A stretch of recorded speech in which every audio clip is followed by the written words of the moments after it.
জামাতি ইসলাম জামাতবদ্ধ জীবনযাপনের কথা বলে, তাবলিগ জামাত জামাতবদ্ধ জীবনযাপনের কথা বলে।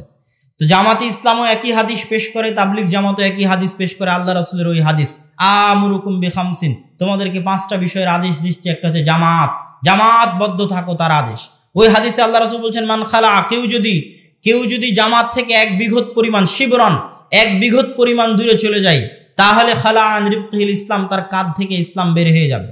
আর এক হাদিসে রাসূল সাল্লাল্লাহু আলাইহি ওয়াসাল্লাম বলছেন মুসলমানের রক্ত হারাম, মুসলমানের ধন সম্পদ হারাম, মুসলমানের সম্মান হারাম। রক্ত হারাম মানে মারা যাবে না, হত্যা করা যাবে না। ধন সম্পদ হারাম মানে চুরি করা যাবে না, ডাকাতি করা যাবে না। আর সম্মান হারাম মানে গীবত করা যাবে না, অপবাদ দেওয়া যাবে না। কেমন হারাম? কাবা ঘরের চাইতে বেশি হারাম। কাবা ঘর ধ্বংস করলে যতটা গুনাহ হবে, একটা মুসলমানকে হত্যা করলে তার চেয়ে বেশি গুনাহ হবে, আল্লাহর রাসূলের কথা সাল্লাল্লাহু আলাইহি ওয়াসাল্লাম। তো আল্লাহ রাসূল বললেন মুসলমানকে হত্যা করা হারাম, তবে 3 শ্রেণীর মুসলমানকে হত্যা করা যায়। যে বিবাহিত অবস্থায় জেনা করেছে তাকে হত্যা করা যায়, যে আর এক মুসলমানকে হত্যা করেছে তাকে হত্যা করা যায়, আর একজনকে হত্যা করা যায় যে জামাত থেকে বের হয়ে গেছে, মুফারিকুল জামাআহ, তাকে হত্যা করা যায়। আজকে আমি জামাত ইসলামের সদস্য হলাম, সাথী হলাম, কর্মী হলাম, রোকন হলাম, কালকে জামাত ইসলাম ছেড়ে দিলাম, ভাল লাগলো না, তাহলে আমাকে কি হত্যা করা যাবে? তার মানে জামাত ইসলামের সাথে থাকা যদি জামাতবদ্ধ জীবনযাপন হতো, তাহলে আমাকে হত্যা করা ওয়াজিব হতো। কেননা যে জামাত থেকে বের হয়ে যায় তাকে হত্যা করতে হবে, আল্লাহ রাসূলের আদেশ। আর জামাত ইসলাম থেকে বের হয়ে যাওয়ার পরে যদি আমাকে হত্যা না করা যায়, তাহলে জামাত ইসলামের সাথে থাকা জামাতবদ্ধ জীবনযাপন নয়। কথা মনে হয় আমি বুঝাতে পারিনি। আরো স্পষ্ট করি, তাহলে জামাতবদ্ধ জীবনযাপন কি? আবু বকর রাদিয়াল্লাহু তাআলা আনহু বললেন যারা যাকাত দিবে না ওদেরকে হত্যা করব, আল্লাহ লা নাকতুলান লা নুকাতিলান্নাহুম, এদের সাথে যুদ্ধ করব। ওমর রাদিয়াল্লাহু তাআলা আনহু বললেন কেমনে যুদ্ধ করবেন? এরা সবাই তো কালেমা পড়েছে, আশহাদু আল্লা ইলাহা ইল্লাল্লাহ আশহাদু আন্না মুহাম্মাদুর রাসূলুল্লাহ, সবাই তো পড়েছে, কেমনে এদের বিরুদ্ধে যুদ্ধ করবেন? যে কালেমা পড়ে ওর রক্ত তো হারাম। তো আবু বকর রাদিয়াল্লাহু তাআলা বলেন শোনো, যুদ্ধ তো করবই করব। লাউ মানাউনি কালানি ওয়াদুনাহু ইলা রাসূলিল্লাহ সাল্লাল্লাহু আলাইহি ওয়াসাল্লাম, আল্লাহ রাসূলের যুগে উট যাকাত হিসেবে দিতে এসে উট দিয়েছে, দড়ি দিয়েছে, আমার যুগে উট দিবে, দড়ি দিবে না। আল্লাহ রাসূলের যুগে খেজুর, গম, ধান, চাল দিতে এসে ধান, চাল, খেজুরের বস্তা দিয়েছে, আমার যুগে খেজুর দিবে, বস্তা দিবে না। তাহলে আমি আবু বকর ওই বস্তার জন্য যুদ্ধ করব, আমি আবু বকর ওই দড়ির জন্য যুদ্ধ করব, হয় মরব না হয় মারব। তো কি জন্য আবু বকর রাদিয়াল্লাহু তাআলা মুসলমানদের বিরুদ্ধে যুদ্ধ করবেন? কেননা যে মুসলমান আবু বকরের নিকটে যাকাত ফেতরা দিবে না, যে মুসলমান আবু বকরের নিকটে দড়ি বস্তা দিবে না, ওই মুসলমান জামাত থেকে বের হয়ে গেছে। বুঝতে পারেননি?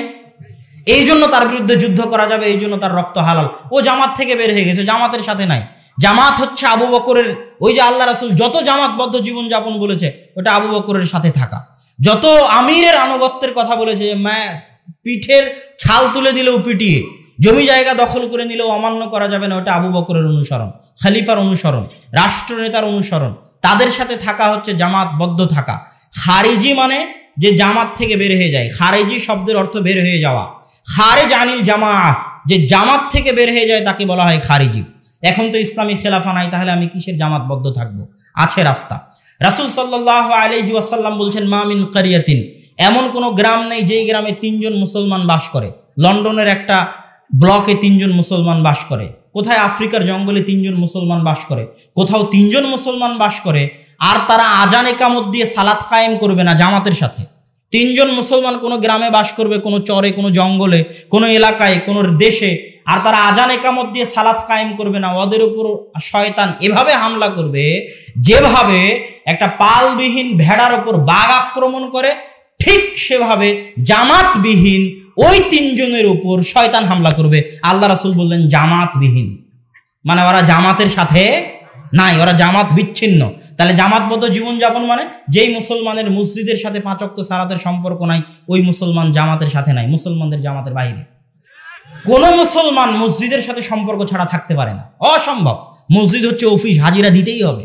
হাজিরা না দিলে মুসলমান ইসলাম নামক এই খাতার কর্মীর লিস্ট থেকে নাম বাদ হয়ে যাবে, ওই জামাত থেকে আপনি বাদ হয়ে যাবেন, যেই জামাতের সূচনা রাসূল সাল্লাল্লাহু আলাইহি ওয়াসাল্লাম করেছেন। মুসলমানদের এই বৃহৎ জামাতের সাথে তখনই আপনি থাকতে পারবেন যখন আপনি মসজিদে 5 ওয়াক্ত সালাতে হাজিরা দিবেন। মসজিদের সাথে যার সম্পর্ক নাই সে জামাত থেকে বহিষ্কৃত, সরকার চাইলে তাকে হত্যা করতে পারে, মুফারিকুল জামাআহ। আর একটা জিনিস মাথায় রাখবেন, কাউকে হত্যা করা গেলেই সে কাফের নয়।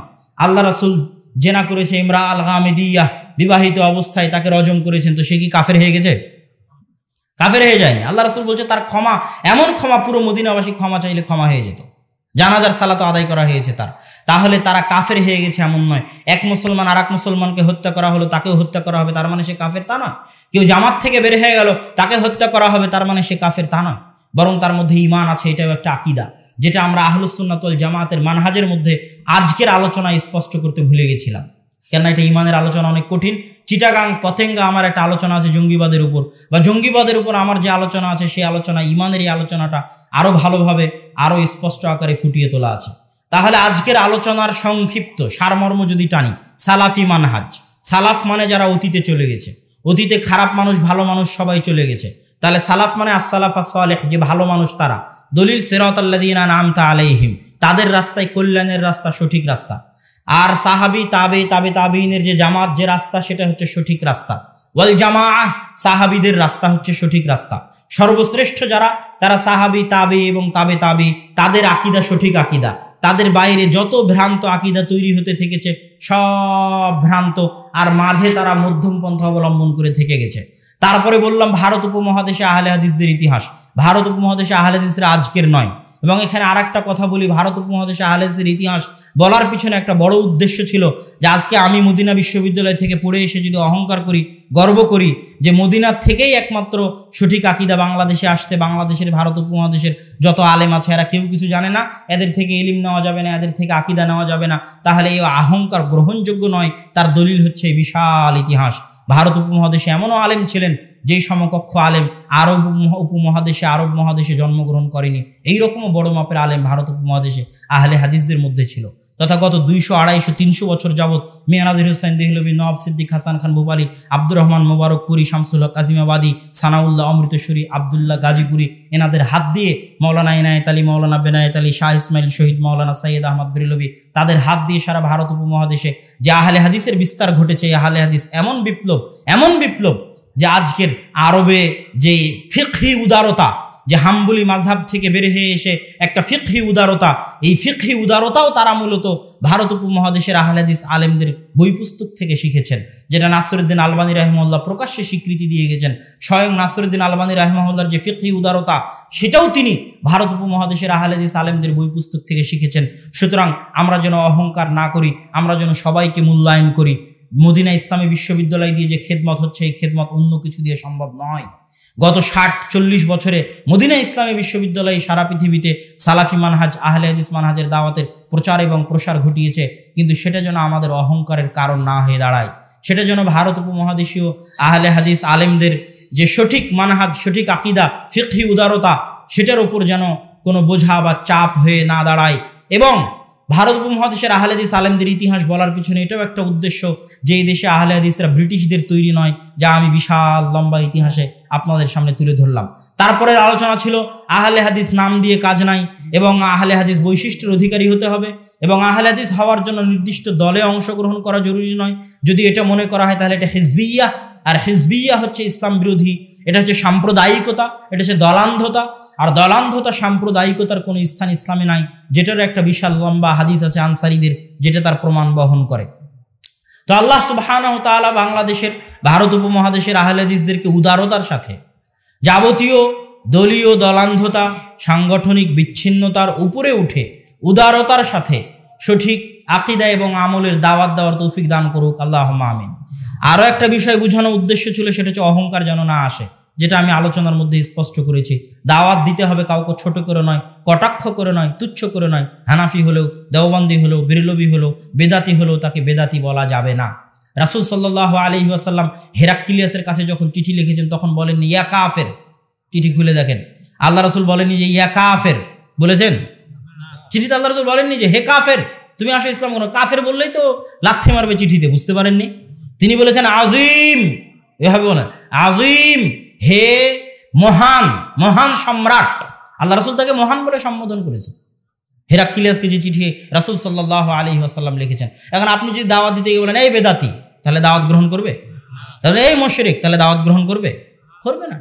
এই মানহাজ রাসূল সাল্লাল্লাহু আলাইহি ওয়াসাল্লামের মানহাজ নয়। মুসা আলাইহিস সালাম ফেরাউনকে গিয়ে বলেন এই কাফের, এভাবে বলেন। আল্লাহ সুবহানাহু ওয়া তাআলা মুসাকেও বলেছে যে তুমি ফেরাউনের সাথে যখন কথা বলবে নরম ভাষায় কথা বলবে। সুতরাং দাওয়াত দিতে হবে নরম ভাষায়। আল্লাহ সুবহানাহু ওয়া তাআলা আমাদের সেই তৌফিক দান করুক, আল্লাহুম্মা আমিন হিসেবে কবুল করুন, আল্লাহুম্মা আমিন। 1831 সালের 6ই মে তিনি বালাকোট, পাকিস্তান ইন্ডিয়ার সীমান্তবর্তী অঞ্চল বালাকোটে তিনি মৃত্যুবরণ করেন। আল্লাহ তাকে শহীদ হিসেবে কবুল করুক, আল্লাহুম্মা আমিন। মাওলানা শাহ ইসমাইল শহীদের ক্ষেত্রে বলা হয় তিনি 25,000 হাদিসের হাফেজ ছিলেন এবং তিনি এত একনিষ্ঠ দায়ী ছিলেন, এত একনিষ্ঠ দায়ী ছিলেন, এত একনিষ্ঠ দায়ী ছিলেন যে আজকে বল্লা কালীহাতিতে আমি 1-1.5 ঘন্টা আলোচনা করে বের হয়ে যাচ্ছি, 1-1.5 ঘন্টা আলোচনা করে বের হয়ে যাচ্ছি, তখন রাস্তায় আমাকে একজন বলছে যে আজকে আপনার আলোচনা শোনার জন্য এসেছিলাম কিন্তু আলোচনা ধরতে পারিনি। তখন তিনি আবার ওখানে দাঁড়িয়ে 1-1.5 ঘন্টা তাকে আলোচনা শোনাতেন। এখন হয়তো মিডিয়া আছে, আমরা না হয় বলে দিলাম, আলোচনাটা ইউটিউবে আছে, আপনি শুনে নিন। কিন্তু তার একনিষ্ঠতা এত বেশি ছিল, তিনি মানুষকে দাওয়াতের ক্ষেত্রে এত ভূমিকা পালন করেছিলেন যা সীমাহীন এবং অকল্পনীয়। সারা ভারত 5 বছরে সারা ভারত চষে বেরিয়েছেন, সারা ভারত শিরক বেদাতের বিরুদ্ধে 5 বছর দাওয়াতি আন্দোলন, তারপরে জেহাদি আন্দোলন। আগে জেহাদ শুরু করেননি, আগে 5 বছর শুধু দাওয়াতি দিয়েছেন শিরক বেদাতের বিরুদ্ধে। বই লিখেছেন তাকবিয়াতুল ঈমান নামে, সেই যুগে যখন ভারত শিরক বেদাতের আড্ডাখানা। এখন তাকবিয়াতুল ঈমান পড়লে দেখা যায় আকীদার উপর, তাওহীদের উপর এত ভালো বই। সেই যুগে ভারতে বসে তিনি লিখেছেন, এটা কল্পনা করা যায় না, অকল্পনীয়। যেটা আরবিতে অনুবাদ হয়েছে রিসালাতুত তাওহীদ নামে, তাকবিয়াতুল ঈমান আরবিতে অনুবাদ হয়েছে রিসালাতুত তাওহীদ নামে। তাযকিরুল ইখওয়ান লিখেছেন, তাকলিদের বিরুদ্ধে লিখেছেন, রাফুল ইয়াদাইনের কথা লিখেছেন, শিরক বিদাতের বিরুদ্ধে লিখেছেন, শিরকের প্রকারভেদ করেছেন। ছোট ছোট শিরক, সমাজে প্রচলিত যত শিরক আছে সব শিরকের তিনি আলোচনা করেছেন। মানুষ বলে যে দিবস পালন করা কেমনে শিরক হয়, তাকবিয়াতুল ঈমান পড়তে হবে, দিবস পালন কেমনে শিরক হয়। তাকবিয়াতুল ঈমানে তিনি লিখেছেন, যে কোনো কিছু, যে কোনো সময়, যে কোনো স্থান, যে কোনো কাল, যে কোনো পাত্র, যে কোনো বস্তুকে আলাদা সম্মান দেওয়া, কোনো কিছু হবে মর্মে, কোনো কিছুর আশা মর্মে, কোনো কিছুর পাওয়া মর্মে আলাদা সম্মান দেওয়া শিরকের অন্তর্ভুক্ত। ব্যক্তি, বস্তু, সময়, কাল, পাত্র, জায়গা। হিন্দুরা যেমন পদ্মা নদীকে, গঙ্গা নদীকে বানিয়ে নিয়েছে।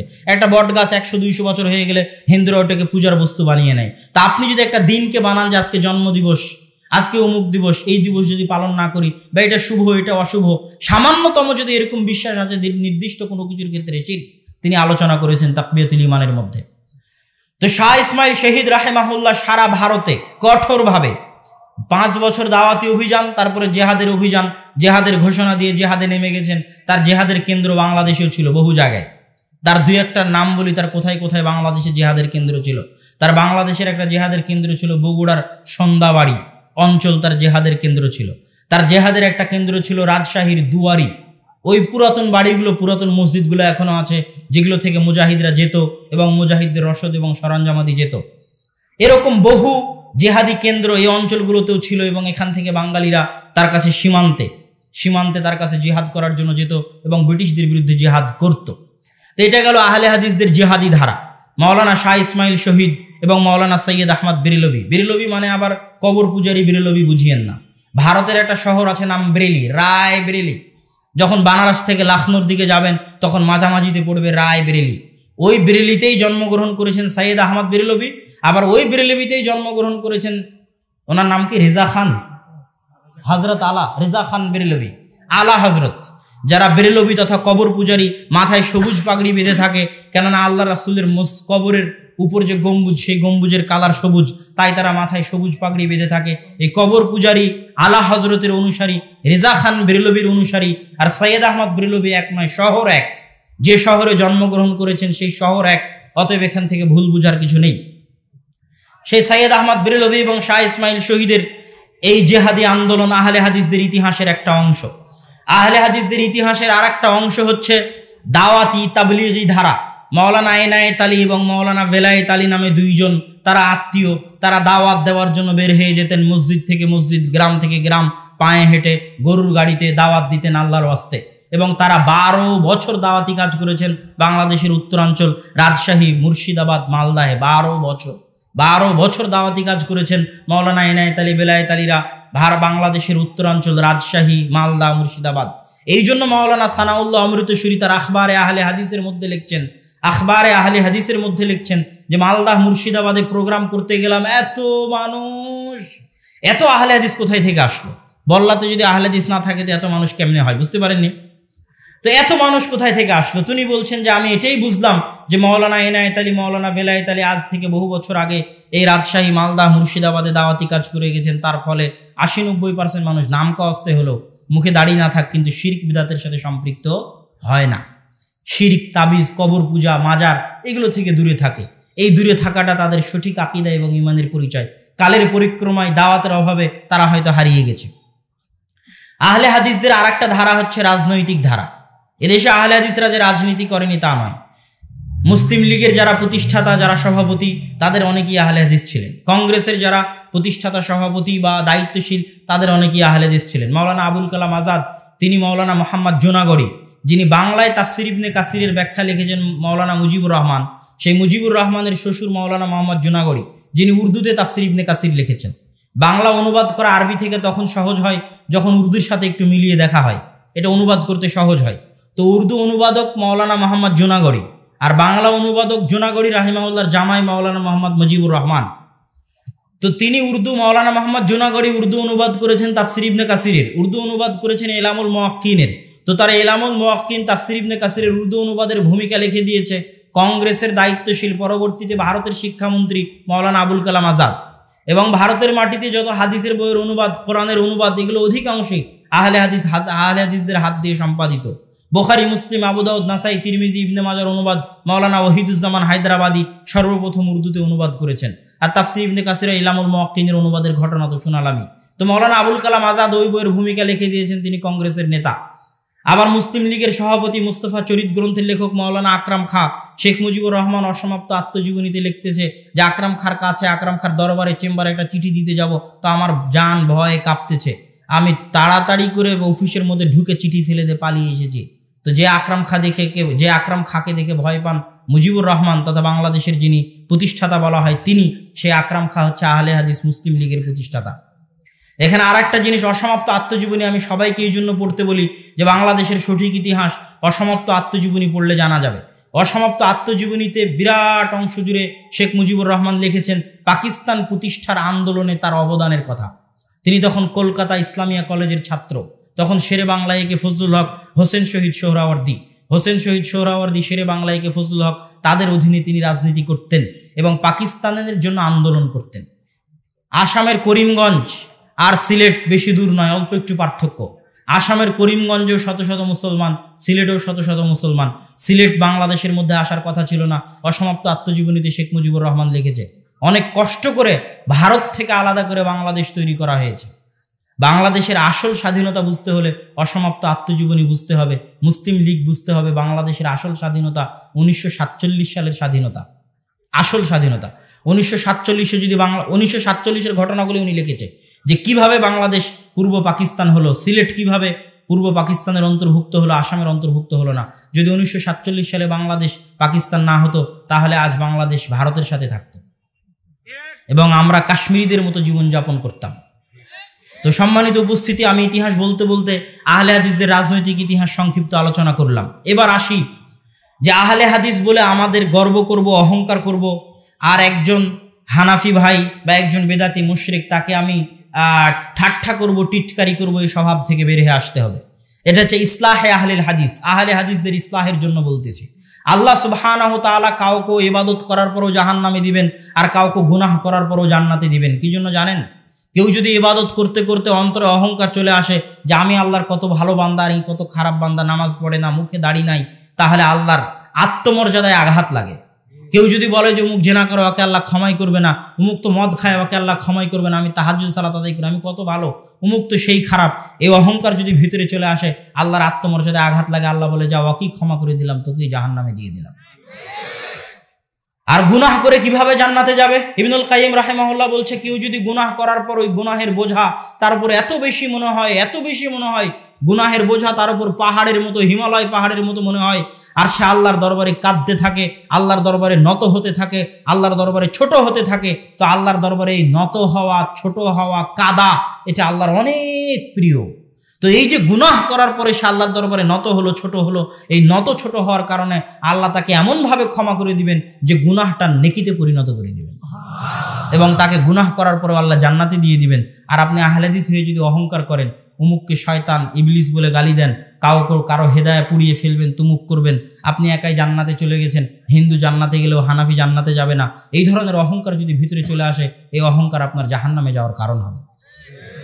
ফিরকায়ে নাজিয়া নাম দিয়ে হয় না। ফিরকায়ে নাজিয়া কি দিয়ে হয় না? নাম দিয়ে হয় না। আপনি আহলে হাদিস দাবি করবেন তাই আপনি ফিরকায়ে নাজিয়া হয়ে গেল না, সম্ভব। ফিরকায়ে নাজিয়া বৈশিষ্ট্যের নাম। আহলে হাদিস বা আহলুস সুন্নাত ওয়াল জামাত বা সালাফি মানহাজের বৈশিষ্ট্য যদি একজন হানাফির মধ্যেও থাকে, তবুও সে ফিরকায়ে নাজিয়ার অন্তর্ভুক্ত, যদিও সে নিজেকে আহলে হাদিস না বলে। কিয়ামতের মাঠে দেখা হবে না কার নাম, এই তোমার নাম মোহাম্মদ, তুমি জান্নাতে চলে যাও, দেখা হবে নাকি? এই তোমাদের নাম ফাতেমা, তোমাদের নাম আলী, সব জান্নাতে চলে যাও, এটা দেখা হবে? এই তোমরা সবাই নিজেদেরকে আহলে হাদিস বলতে, দুনিয়াতে বলদার মানুষ, সব জান্নাতে চলে যাও, এটাতে বলা হবে? অসম্ভব। এখানে নামের কোনো মূল্য নাই, আমলের মূল্য। আল্লাহর দরবারে নামের কোনো মূল্য নাই, চেহারা শরীরের কোনো মূল্য নাই, আমলের মূল্য। এজন্য আহলে হাদিসদেরকে অহংকার থেকে বের হয়ে আসতে হবে, নত হতে হবে আল্লাহর দরবারে, এবং একটা দেশে নত হয়ে দাওয়াতি কাজ করতে হবে।